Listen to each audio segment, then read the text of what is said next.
ನಮಸ್ಕಾರಗಳು. ಸ್ಮಿತಾಸ್ ಮ್ಯಾಜಿಕ್ ಹ್ಯಾಂಡ್ಸ್ಗೆ ನಿಮಗೆಲ್ಲರಿಗೂ ಸ್ವಾಗತ. ನೋಡಿ, ಈಗ 28ನೇ ತಾರೀಕು ಅಥವಾ 4ನೇ ತಾರೀಕು ನೀವು ವರಮಹಾಲಕ್ಷ್ಮಿ ಹಬ್ಬವನ್ನು ಆಚರಣೆ ಮಾಡಬೇಕು ಅಂತ ಅಂದ್ಕೊಂಡಿದ್ದೀರಿ. ಅದರ ಒಂದು ಪೂಜೆಯ ವಿಧಾನವನ್ನು ಈಗಾಗಲೇ ನಾನು ತಿಳಿಸಿಕೊಟ್ಟಿದ್ದೇನೆ. ಇವತ್ತಿನ ದಿವಸದಲ್ಲಿ ನಾನು 28ನೇ ತಾರೀಕು ಆಚರಣೆ ಮಾಡಿರುವಂಥವರು ಯಾವ ರೀತಿ ವಿಸರ್ಜನೆ ಮಾಡಬೇಕು, ಅದರ ಪೂಜೆಯ ಸಮಯ, ಶುಭ ಮುಹೂರ್ತ, ಜೊತೆಯಲ್ಲಿ ವಿಸರ್ಜನೆ ಮಾಡಿರುವಂಥ ವಸ್ತುಗಳನ್ನು ನಾವು ಏನೆಲ್ಲ ಮಾಡಬೇಕು ಅನ್ನೋದ್ರ ಬಗ್ಗೆ ಸಂಪೂರ್ಣ ಮಾಹಿತಿ ಕೊಡ್ತಾ ಇದ್ದೇನೆ. ತಪ್ಪದೇನೆ ತುಂಬ ವಿಚಾರಗಳಿವೆ ತಿಳಿಸಿಕೊಡುವಂಥದ್ದು, ಎಲ್ಲರೂ ಕೂಡ ನೋಡಿ. ಹಾಗೆ ನೋಡಿ, ಮೊದಲು ನಾವು ವಿಸರ್ಜನೆ ಮಾಡಬೇಕು ಅಂತಂದರೆ ಶುಕ್ರವಾರದಿಂದ ಬಂದುಬಿಡ್ತೇನೆ. ಶುಕ್ರವಾರ ನೀವು ಸಂಪೂರ್ಣವಾಗಿ ಬೆಳಗ್ಗೆಯಿಂದ ಸಂಜೆವರೆಗೂ ಪೂಜೆ ಮಾಡಿರ್ತೀರಿ. ಅವತ್ತಿನ ದಿವಸ ನೀವು ಏನು ಮಾಡಬೇಕು ಅಂತಂದರೆ, ನಾವು ಕಳಸವನ್ನು ಕದಲಿಸಲೇಬಾರ್ದು, ಜಸ್ಟ್ ನಾವು ಕೆಂಪಾರತಿಯನ್ನು ಮಾತ್ರ ಮಾಡಬೇಕಾಗುತ್ತದೆ. ನೋಡಿ, ಮೊದಲು ನಾವು ಕೆಂಪಾರತಿ ಮಾಡೋಕ್ಕಿಂತ ಮುಂಚೆ ಒಮ್ಮೆ ಕಳಸ ಬೆಳಗಬೇಕು. ಅಂದರೆ ಯಾರೇ ಬಂದರೂ ಕೂಡ ನೀವು ಕಳಸ ಬೆಳಗಿದ್ರೂ ಕೂಡ ಮತ್ತೊಮ್ಮೆ ನೀವು ಎಲ್ಲರೂ ಕುಟುಂಬ ಸಮೇತ ಸೇರಿಕೊಂಡು ಮೊದಲು ನೀವು ಒಂದ್ಸರಿ ಅಮ್ಮನವರಿಗೆ ಮಂಗಳಾರತಿಯನ್ನು ಮಾಡಿ, ನಂತರದಲ್ಲಿ ಕಳಸವನ್ನು ಬೆಳಗಿ ಆಮೇಲೆ ನೀವು ಈ ಕೆಂಪಾರತಿಯನ್ನು ಮಾಡಬೇಕಾಗುತ್ತದೆ. ಈ ಕೆಂಪಾರತಿ ನಾವು ಶುಕ್ರವಾರ ಯಾಕೆ ಮಾಡಬೇಕು ಅಂತಂದರೆ, ತುಂಬ ದೃಷ್ಟಿಯಾಗಿರುತ್ತೆ ಅನ್ನೋ ಒಂದು ಕಾರಣಕ್ಕೆ ನಾವು ಈ ಕೆಂಪಾರತಿ ಮಾಡಬೇಕಾಗುತ್ತದೆ. ಈ ಕೆಂಪಾರತಿ ಸಿದ್ಧತೆ ಈಗಾಗಲೇ ತಿಳಿಸ್ಕೊಟ್ಟಿದ್ದೇನೆ. ಇನ್ನು ವಿಸರ್ಜನೆ ನೀವು ನೋಡಿ, ಕೆಂಪಾರತಿ ನಾವು ಬೆಳಗಿದ ನಂತರದಲ್ಲಿ 3 ಬಾರಿ ಬೆಳಗಬೇಕು. ಬೆಳಗಿದ ನಂತರದಲ್ಲಿ ನಾವು ಅಮ್ಮನವರ ಹಣೆಗೆ ಆ ಒಂದು ನೀರನ್ನು ಹಚ್ಚಬೇಕಾಗುತ್ತದೆ. ಇದಿಷ್ಟು ಪದ್ಧತಿಗಳು. ಹಾಗೆ ಕೆಂಪಾರತಿ ಮಾಡಿದ ಮೇಲೆ ಈ ನೀರನ್ನು ಏನು ಮಾಡಬೇಕು ಅಂತಂದರೆ, ಶುಕ್ರವಾರ ಯಾವುದೇ ಕಾರಣಕ್ಕೂ ಚೆಲ್ಲೋದಕ್ಕೆ ಹೋಗಬಾರ್ದು. ಸೊ ನೀವೇನು ಮಾಡಬೇಕು, ಶನಿವಾರ ಬೆಳಿಗ್ಗೆ ನೀವು ಸೂರ್ಯೋದಯದ ನಂತರದಲ್ಲಿ ನೀವು ವಿಸರ್ಜನೆ ಮಾಡಿ. ಆ ನೀರನ್ನು ನಿಮ್ಮ ಮನೆ ಗಿಡಗಳಿಗೆ ಹಾಕ್ಕೊಳ್ಳಿ, ಇಲ್ಲಾಂದರೆ ತೆಂಗಿನ ಮರ ಅಥವಾ ಎಕ್ಕೆ ಗಿಡ ಎಲ್ಲೇ ಇದ್ರೂ ಕೂಡ ಹಾಕ್ಬೋದು. ಅದರ ತುಳಿಯೋ ಜಾಗಕ್ಕೆ ಹಾಕೋದಕ್ಕೆ ಹೋಗಬೇಡಿ. ಇನ್ನು ಪುಸ್ತಕಗಳೇನಿರುತ್ತೋ ಅದೆಲ್ಲವನ್ನು ಕೂಡ ತೆಗೆದಿಟ್ಕೊಂಡ್ಬಿಡಿ, ಯಾಕಂದರೆ ಮುಂದಿನ ವಾರಕ್ಕೂ ಸಹ ಬೇಕಾಗುತ್ತದೆ. ನೋಡಿ, ಕಳಸ ಕದಲಿಸುವ ವಿಧಾನ ಏನಪ್ಪ ಅಂತ ಅಂದರೆ, ಮೊದಲು 3 ಬಾರಿ ನೀವು ಎಡದಿಂದ ಬಲಕ್ಕೆ 3 ಬಾರಿ ಮತ್ತು ಬಲದಿಂದ ಎಡಕ್ಕೆ ಒಂದು 3 ಬಾರಿ ನೀವು ಅಲ್ಗಾಡಿಸ್ಬೇಕು. ಆಮೇಲೆ ನೀವು ಕಳಸವನ್ನು ಮೇಲೆ ಎತ್ತಿ ಇಡಬೇಕು. ಅಂದರೆ ಯಾಕೆ ನಾವು ಕಳಸ ಕೆಳಗಿಂದ ಸಮೇತ ನಿಮ್ಗೆ ಎತ್ತಕ್ಕೆ ಭಾರ ಎತ್ಬೋದು, ಅಂದರೆ ಎತ್ತಿಡ್ಬೋದು ನೀವು. ಹಾಗಾಗಿ ಸ್ವಲ್ಪ ಭಾರ ಇರುತ್ತಲ್ಲ, ಅಕ್ಕಿನೂ ಹಾಕಿರ್ತೀವಿ, ಅದ್ರ ಜೊತೆ ಸೀರೆ ಉಡಿಸಿರಿ, ತುಂಬ ಭಾರ ಇರುತ್ತೆ. ಮೇಲಿನ ಕಳಸವನ್ನು ಎತ್ತಿಟ್ರೆ ಅಷ್ಟೇ ಸಾಕು. ಮೇಲಿನ ಕಳಸವನ್ನು ಅಷ್ಟೇ 3 ಬಾರಿ ಎತ್ತಿ ಇಳಿಸ್ಬಿಟ್ಟು ಕಾಯಿಯನ್ನು ಒಮ್ಮೆ ಎತ್ತಿ ಇಟ್ಬಿಟ್ಟು ನಂತರದಲ್ಲಿ ನೀವು ಪ್ರತಿಯೊಂದು ವಸ್ತುಗಳನ್ನು ವಿಸರ್ಜನೆ ಮಾಡಬೇಕಾಗತ್ತೆ. ನೋಡಿ, ಮೊದಲು ಗೆಜ್ಜೆ ವಸ್ತ್ರ ತಿಳಿಸ್ಕೊಡ್ತಾ ಇದ್ದೇನೆ. ಗೆಜ್ಜೆ ವಸ್ತ್ರನ ಅಷ್ಟೇ ನೀಟಾಗಿ ಶುದ್ಧಿ ಮಾಡಿಕೊಂಡು ಆಮೇಲೆ ಗಿಡಗಳಿಗೆ ಹಾಕಿ, ಇಲ್ಲ ನಿಮ್ಮ ಮನೆಯ ಡೋರಿ ಮೊದಲು ಹಾಕಿ, ನಂತರದಲ್ಲಿ ಎಲ್ಲ ಧೂಳೆಲ್ಲ ಆಗಿರುತ್ತಲ್ಲ, ಹಾಳಾಗಿರುತ್ತಲ್ಲ, ಅದ್ರ ನಂತರ ತೆಗೆದು ಕ್ಲೀನ್ ಮಾಡಿಕೊಂಡು ಆಮೇಲೆ ನೀವು ವಿಸರ್ಜನೆ ಮಾಡ್ಬೋದು. ಇನ್ನು ದೇವರಿಗೆ ಹಾಕಿರುವಂಥ ಕಾಯಿ, ಆ ಕಾಯಿ ನೀವು ಸ್ವೀಟೇ ಮಾಡಬೇಕು, ಅದು ಬಿಟ್ಟು ಬೇರೆ ಏನೂ ಮಾಡೋದಕ್ಕೆ ಬರೋದಿಲ್ಲ. ಇನ್ನು ಅಮ್ಮನವರ ಮೇಲೆ ಹಾಕಿರುವಂಥ ಒಡವೆ ನೀವು ಒಮ್ಮೆ ಧರಿಸ್ಬಿಟ್ಟು ಆಮೇಲೆ ನೀವು ಅದನ್ನು ಎತ್ತಿಡ್ಬೋದು. ಇನ್ನು ವಿಳೆದೆಲೆ ನೋಡಿ, ನೀವೇ ಅದನ್ನು ತಾಂಬೂಲ ರೀತಿಯಲ್ಲಿ ಹಾಕ್ಕೋಬೋದು, ಅಥವಾ ಯಾರಾದರೂ ಹಾಕ್ಕೊಳ್ತಾರೆ ಅಂದರೆ ಅವ್ರಿಗೂ ಸಹ ಕೊಡ್ಬೋದು, ಅಥವಾ ವಿಸರ್ಜನೆ ಮಾಡಿ. ಇನ್ನು ಮಾವಿನೆಲೆನೂ ಅಷ್ಟೇನೆ. ಇನ್ನು ಅದರೊಳಗಿರುವ ನೀರು ತುಂಬಾ ದೈವಿಕ ಶಕ್ತಿ ಇರುತ್ತೆ. ಹಾಗಾಗಿ ನೀವು ಅರ್ಚನೆ ಎಲ್ಲ ಮಾಡಿರ್ತೀರಿ, ತುಂಬ ಶಕ್ತಿ ಇರುತ್ತೆ.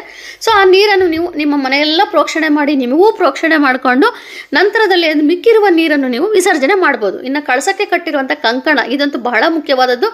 ಇದು ನೀವು ಪೂಜೆ ಮಾಡಿರೋಂಥರ ಕಟ್ಕೋಬೋದು, ಅಥವಾ ನಿಮ್ಮ ಮನೇಲಿ ಮದುವೆ ಆಗುವಂಥವ್ರಿದ್ರೆ ಅವ್ರಿಗೂ ಸಹ ನೀವು ಕಟ್ಬೋದು, ತುಂಬ ಒಳ್ಳೆಯದು.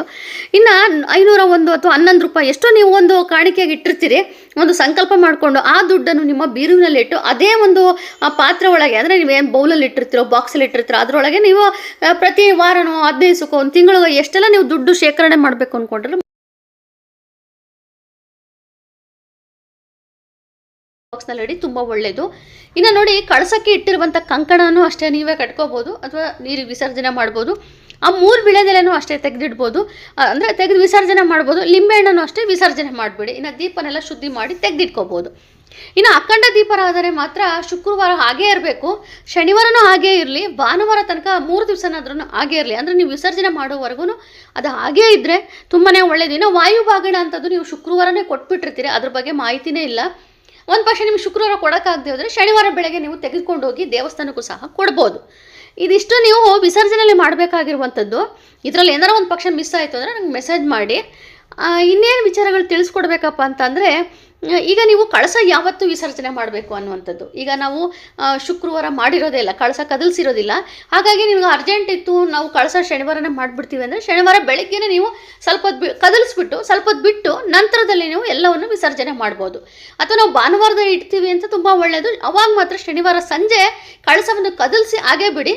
ಭಾನುವಾರ ಬೆಳಗ್ಗೆ ಯಥಾ ಪ್ರಕಾರ ಒಂದು ಊದಿನ ಕಡ್ಡಿ ಬೆಳಗ್ಗೆ ಅಮ್ಮನವ್ರಿಗೆ ನೀವು ಹೆಂಗೆ ಮನೇಲಿ ಪೂಜೆ ಮಾಡ್ತೀರೋ ಅವಾಗಲೇ ಈ ಅಮ್ಮನವ್ರಿಗೂ ಕೂಡ ಪೂಜೆ ಮಾಡಿಕೊಂಡು ನಂತರದಲ್ಲಿ ಈಗ ಏನೆಲ್ಲ ಹೇಳಿದ್ನೋ ಅದೇ ಥರನೇ ವಿಸರ್ಜನೆ ಮಾಡ್ಬೋದು. ಶುಕ್ರವಾರ ಮಾತ್ರ ಯಾವುದೇ ಕಾರಣ ಮಾಡೋಕ್ಕೆ ಹೋಗ್ಬಿಡಿ. ಹುಣ್ಮೆನೂ ಸಹ ಇದೆ, ಶುಕ್ರವಾರನೂ ಹೌದು, ಹಾಗಾಗಿ ಮಾಡೋದಕ್ಕೆ ಬರೋದೇ ಇಲ್ಲ. ಶನಿವಾರ ಲಕ್ಷ್ಮೀ ವೆಂಕಟೇಶ್ವರ ಸ್ವಾಮಿ ವಾರ ಅಥವಾ ನಿಮ್ಮ ಮನೆಯಲ್ಲ 3 ದಿವಸ ಇಡೋದಕ್ಕೆ ಆಗದೆ ಹೋದಾಗ ಶನಿವಾರ ಬೆಳಗ್ಗೆ ನೀವು ತೆಗಿಬೋದು. ಇನ್ನು ಭಾನುವಾರ ವಿಸರ್ಜನೆ ಮಾಡ್ಬೋದು. ಇದಿಷ್ಟು ನೀವು ವಿಸರ್ಜನೆ ಮಾಡುವಂಥ ವಿಧಿವಿಧಾನಗಳು. ಇದು ಆಮೇಲೆ ನಿಮಗೆ ಶುಭ ಮುಹೂರ್ತ ಹೇಳ್ಬೇಕೀಗ. ಕೊನೆಯಲ್ಲಿ ನಾನು ಶುಭ ಮುಹೂರ್ತ ಹೇಳ್ತಾ ಇದ್ದೇನೆ ನೋಡಿ. ಶುಭ ಮುಹೂರ್ತ ಯಾವಾಗ ನೀವು ಅಂದರೆ ಅಮ್ಮನವ್ರಿಗೆ ನಾವು ಕದಲಿಸ್ಬೇಕಪ್ಪ ಅಂತಂದರೆ ಈಗ ಕೆಂಪಾರತಿನೂ ಮಾಡುವಂಥದ್ದೇ ಆಗಿರ್ಬೋದು.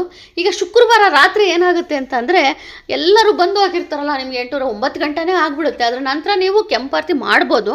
ಆದರೆ ಸರಿಯಾದ ಸಮಯ ಅಂತ ಬಂದಾಗ ರಾತ್ರಿ 10:37 ಬೆಳಿಗ್ಗೆ ಅಂದರೆ ಅದು 29ನೇ ತಾರೀಕು ಆಗಿಬಿಡುತ್ತೆ. 12:33 ಅಲ್ಲಿವರೆಗೂ ಬೇಡ. 10:37 ಹೆಚ್ಚು ಕಡಿಮೆ 11 ಗಂಟೆ 11:30 ಒಳಗೇ ನೀವು ಕೆಂಪಾರತಿ ಮಾಡಿಬಿಡಿ.